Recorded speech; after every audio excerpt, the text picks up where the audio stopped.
أعوذ بالله من الشيطان الرجيم بسم الله الرحمن الرحيم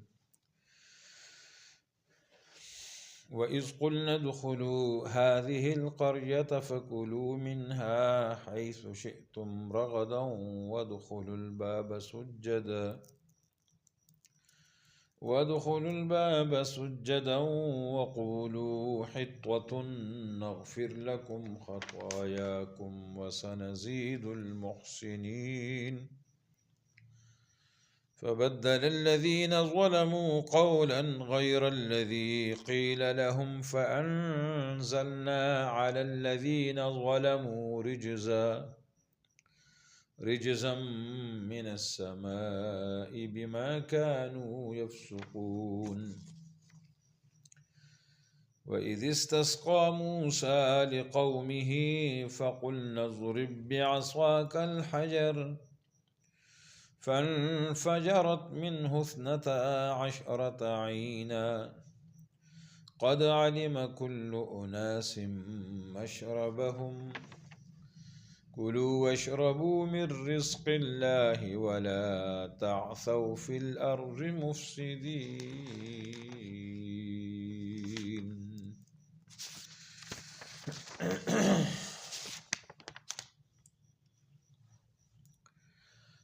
آیات مذکورہ میں جو قصہ بیان ہو رہا ہے وہ بھی زمانہ وادی تیہ کا ہے کہ جب من سلوا کاتے کاتے اکتا گئے اور اپنے معمولی کانے کی درخواست کی تو ان کو ایک شہر میں جانے کا حکم ہوا کہ وہاں کھانے پینے کی اور معمولی چیزیں ملیں گی۔ دیگر مفسرین حضرات نے اس حکم کو اس شہر سے متعلق سمجھا ہے جس پر جہاد کرنے کا حکم ہوا تھا، اور بعد مدت تیہ کے پھر اس پر جہاد بھی ہوا اور فتح بھی ہوا، تو اس وقت حضرت یوشع علیہ السلام نبی تھے۔ یہ حکم ان کی معرفت اس شہر کے بارے میں ہوا تھا۔ تو فرمایا وَإِذْ قُلْنَا ادْخُلُوا هَٰذِهِ الْقَرْيَةَ،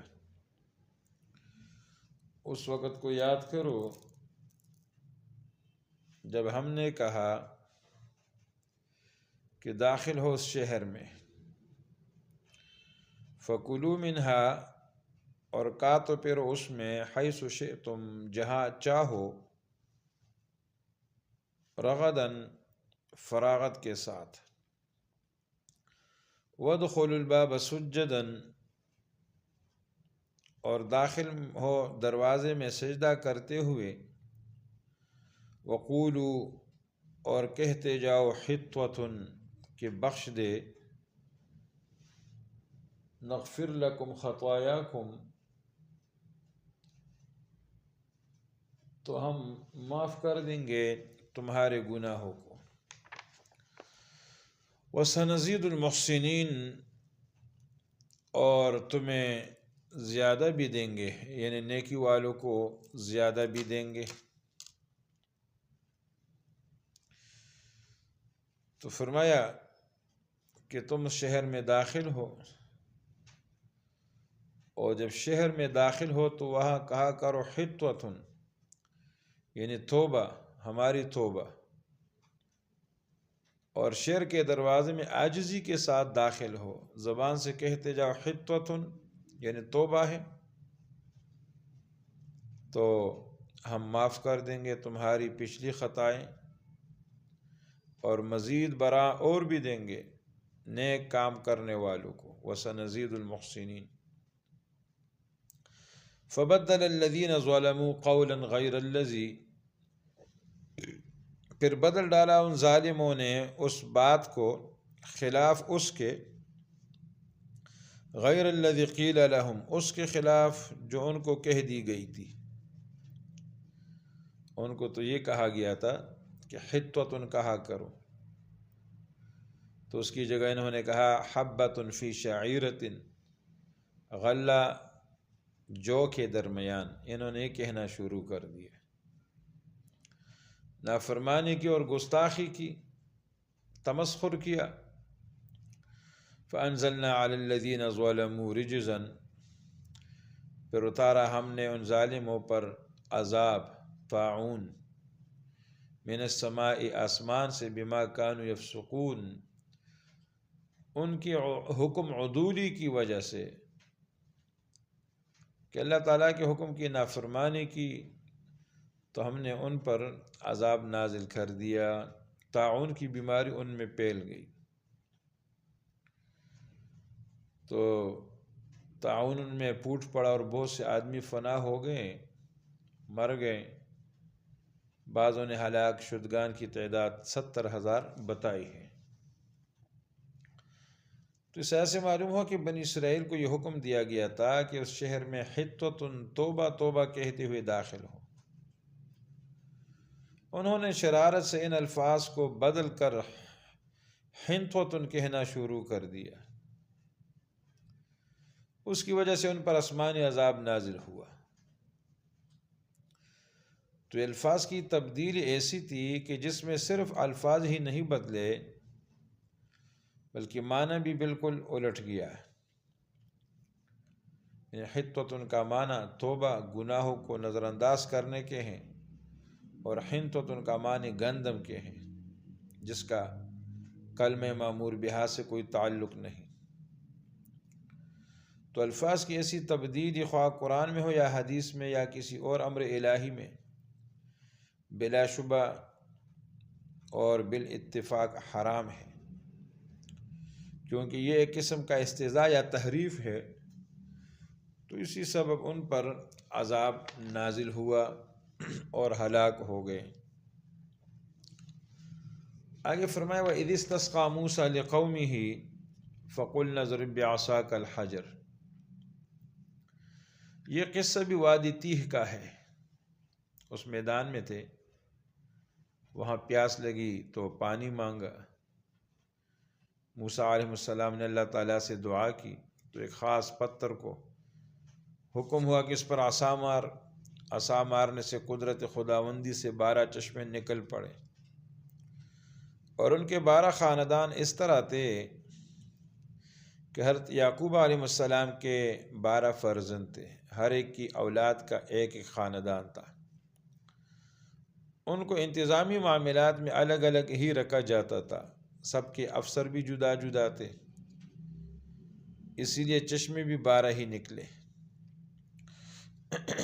تو فرمایا وہ زمانہ بھی یاد کرو، وَإِذِ اسْتَسْقَىٰ مُوسَىٰ لِقَوْمِهِ، جب موسیٰ علیہ السلام نے پانی کی دعا مانگی اپنی قوم کے واسطے۔ فَقُلْنَا اضْرِب بِّعَصَاكَ الْحَجَرَ، تو اس پر ہم نے موسیٰ علیہ السلام کو حکم دیا کہ اپنے اس عصا کو فلاں پتھر پر مارو، فلاں پتھر پر اس عصا کو مارو، اس سے پانی نکل آئے گا۔ فَانْفَجَرَتْ مِنْهُ 12 عَيْنًا، تو پس عصا پتھر پر مارنے کی دیر تھی، فوراً اس سے 12 چشمے پھوٹ نکلے۔ اور بنی اسرائیل کے بھی 12 ہی خاندان تھے، چنانچہ ہر شخص نے اپنے پانی پینے کا موقع معلوم کیا۔ قد علم کل اناس مشربہم، ہر ایک نے معلوم کیا اپنے پانی پینے کی جگہ، یعنی اپنا گھاٹ۔ ہر خاندان نے ان کے لیے الگ الگ پانی کا گھاٹ، چشمہ نکل آیا ان پتھر میں سے۔ تو فرمائے کہ ہم نے ان کو نصیحت کی تھی کہ کلوا واشربوا من رزق اللہ، کھاؤ پیو اللہ کے رزق میں سے، ولا تعثوا فی الارض مفسدین، اور اعتدال سے مت نکلو، حد اعتدال سے، فساد اور فتنہ کرتے ہوئے سرزمین میں۔ تو ان سے حکم ہوا کلوا واشربوا من رزق اللہ، تو کھانے پینا، کھانے سے مراد من سلوا، پینے سے مراد یہی پانی تھا۔ ولا تعثوا فی الارض، اور نافرمانی ترک احکام کو فرمایا کہ یہ فساد ہے زمین میں، فی الارض مفسدین، اس کو فساد سے تعبیر کیا۔ قاضی بیضاوی رحمۃ اللہ علیہ فرماتے کہ ایسے خوارق اور معجزات کا انکار بہت بڑی غلطی ہے۔ جب بعض پتھروں میں اللہ تعالیٰ نے بعید از قیاس اور خلاف عقل یہ تاثیر رکھی ہے کہ لوہے کو جذب کرتا ہے، تو اس پتھر میں اگر یہ تاثیر پیدا کر دی ہو کہ اجزائے زمین سے پانی کو جذب کر لے اور اس سے پانی نکلنے لگے تو کیا محال ہے۔ ہمارے اس زمانے کے بہت سارے عقلاء، وہ بہت سارے ایسے ہیں محض سطری نظروں سے دیکھنے والے، وہ معجزات کے انکار کرتے ہیں۔ تو فرمایا کہ اللہ تعالیٰ کی طرف سے معجزہ ہوتا ہے کہ پتھر پر عصا مارنے سے 12 چشمے پھوٹ پڑتے ہیں، اور معجزات خاص ہے انبیاء علیہم السلام کے ساتھ، اور وہ اللہ کے حکم سے ہوتا ہے۔ تو یہاں پر فرمایا کہ موسیٰ علیہ السلام نے اپنی قوم کے لیے استسقاء کی دعا فرمائی، پانی مانگنا اللہ سے۔ اللہ نے پانی کا سامان کر دیا کہ پتھر پر لاٹھی مارنے سے چشمے ابل پڑے۔ تو اس سے معلوم ہوا کہ استسقاء کی اصل دعا ہی ہے۔ شریعت موسویہ میں بھی صرف دعا پر اکتفا کیا گیا، جیسا کہ امام اعظم ابو حنیفہ رحمۃ اللہ علیہ کا ارشاد ہے کہ استسقاء کی اصل پانی کے لیے دعا کرنا ہے۔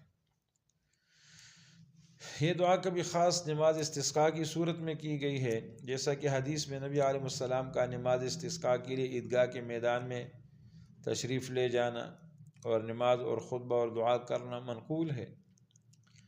اور کبھی ایسا بھی ہوا کہ بغیر کسی خاص نماز کے صرف دعا پر اکتفا کیا گیا، جیسے کہ انس رضی اللہ عنہ کی روایت ہے کہ خطبہ جمعے میں آپ ہی نے دعا فرمائی، اللہ نے بارش نازل کر دی۔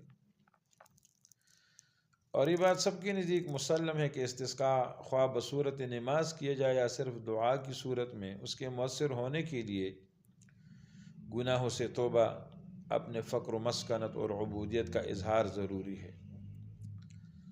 گناہوں پر اصرار اور اللہ کی نافرمانیوں پر قائم رہتے ہوئے تاثیر دعا کے انتظار کا کسی کو حق نہیں۔ اللہ تعالیٰ اپنے کرم سے یوں بھی قبول فرمائے، اس کے قبض قدرت میں سب کچھ ہے۔ تو فرمایا وَإِذْ قُلْنَا ادْخُلُوا هَٰذِهِ الْقَرْيَةَ، جب ہم نے کہا داخل ہو اس شہر میں، فَكُلُوا مِنْهَا حَيْثُ شِئْتُمْ، اور کھاتے پھرو اس میں جہاں چاہو، رَغَدًا فراغت سے، وَادْخُلُوا الْبَابَ سُجَّدًا، اور داخل ہو دروازے میں شہر کے سجدہ کرتے ہوئے عاجزی سے، وَقُولُوا، اور کہتے جاؤ، حِطْوَةٌ، معاف کر دے، توبہ ہماری گناہ، نغفر لکم، تو ہم معاف کر دیں گے، خطایاکم، تمہارے قصور، تمہارے گناہوں کو، وَسَنَزِيدُ الْمُحْسِنِينَ، اور زیادہ بھی دیں گے نیکی والوں کو۔ خطا بھی معاف ہو گئی، اور پھر مزید برآں یہ کہ جو نیک کام یعنی دل سے توبہ کرتا ہے اور پھر نیک کام کرتا ہے، ان کے لیے مزید ہے۔ فَبَدَّلَ الَّذِينَ ظَلَمُوا، پھر بدل ڈالا ظالموں نے، قولاً بات کو، غیر الذی، خلاف اس کے، قیل لہم، جو ان کو کہہ دی گئی تھی۔ ان کو کہہ دیا گیا تھا کہ حِطْوَةٌ کہا کرو، انہوں نے کہا کہ حِنْطَوَةٌ یعنی گندم۔ فَأَنزَلْنَا عَلَى الَّذِينَ ظَلَمُوا، پھر اتارا ہم نے ظالموں پر، رجزاً عذاب، من السماء، آسمان سے، طاعون، ان میں پھوٹ پڑی، طاعون نازل ہوا، اور بعضوں نے اس ہلاک شدگان کی تعداد 70,000 تک جو ہے بتائی ہے تفسیر قرطبی۔ بما كانوا يفسقون، بسبب ان کی حکم عدولی پر، انہوں نے اللہ کے حکم کی نافرمانی کی، حکم عدولی کی، تو ان پر طاعون، ان میں طاعون پھوٹ پڑا۔ اگلا قصہ، وَإِذِ اسْتَسْقَىٰ مُوسَىٰ لِقَوْمِهِ، اور جب یاد کرو وہ وقت جب پانی مانگا موسیٰ نے اپنی قوم کے واسطے، فَقُلْنَا، پھر ہم نے کہا، اضرب بعصاک الحجر، کہ مار اپنے عصا کو پتھر پر، پھر مارا موسیٰ علیہ السلام نے حکم کے مطابق، فَانْفَجَرَتْ، سو بہہ نکلے، مِنْهُ 12 عَيْنًا، اس میں سے 12 چشمے، قَدْ عَلِمَ، بے شک پہچان لیا، كُلُّ أُنَاسٍ، ہر ایک قوم نے، ہر ایک قبیلے نے، مشربہم، اپنا گھاٹ، پینے کی جگہ، کیونکہ 12 خاندان، ان کے انتظامات الگ الگ پینے کا انتظام بھی الگ رکھا گیا۔ کلو وشربو، اور حکم ہوا کہ کھاؤ اور پیو، من رزق اللہ، اللہ کے رزق میں سے، روزی میں سے، من سلوا کھاتے رہو اور یہ پانی پیتے رہو۔ ولا تعثوا فی الارض مفسدین، اور نہ پھرو ملک میں فساد مچاتے ہوئے، نافرمانی کرتے ہوئے، حد اعتدال سے نہ نکلو، کیونکہ یہ سبب ہے زمین میں فساد کا۔ وآخر دعوانا ان الحمد للہ رب العالمین۔